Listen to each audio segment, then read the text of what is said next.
सर्वप्रथम जे जे कामगार इथं उपस्थित झालेत त्या सर्वांचं मनापासून आभार मानतो, कारण आजचा काळ खूप कठीण काळ आहे।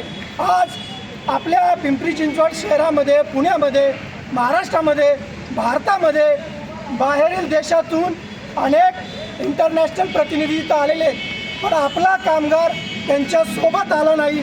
तो यायला पाहिजे होता। याची कारणं जेव्हा शोधली तर या शहरामध्ये आपला कामगार प्रचंड घाबरलेला आहे।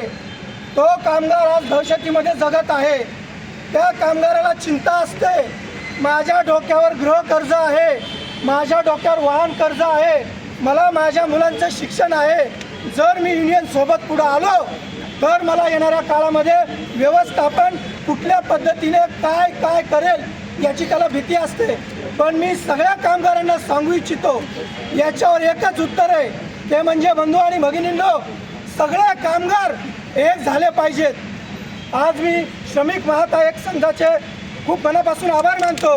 तसेच जगभरातून जेवढे युनियन प्रतिनिधी इथं आलेले आहेत त्या सर्वांचा पण मनापासून आभार मानतो, कारण त्या सर्वांनी मिळून या पिंपरी चिंचवड औद्योगिक नगरीमध्ये, त्या ऑटोमोबालायझेशनमध्ये एक नवीन ऊर्जा आणलेली आहे। आजचा कामगार दुर्बल नाही। आजच्या कामगाराने जर सगळ्यांसोबत आलं तर त्याला निश्चित येणाऱ्या काळामध्ये न्याय मिळेल आणि होणारी पुढची संकटं टाळली जातील। छत्रपती शिवाजी महाराजांचा हम सब डॉक्टर बाबासाहेब आंबेडकरांचा दुनिया के मजदूर, दुनिया के मजदूर, हमारी यूनियन, हमारी यूनियन।